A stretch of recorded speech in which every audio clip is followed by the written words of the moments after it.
భూములు జాగలు లేవు, నా భూములు జాగలు లేవు. తొలుసూరి కొడుకు నేను ఇంటి సూరు ఎందుకే, నీకు ఇల్లు వాకిలి ఎందుకే, నచ్చిన సారా మెచ్చిన కూర కూడి కమంగ తిందాం, కలిసి కమంగ తిందాం.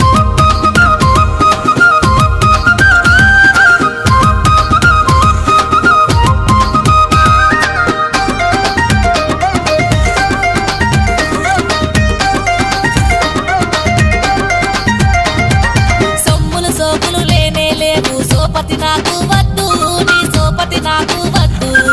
ఆపతి సంపతి చూడా నోట దగ్గరకు రావద్దు, నా దగ్గరకు రావద్దు. అరవిరిసిన ముఖమర విందాము, సొమ్ములు ఎందుకే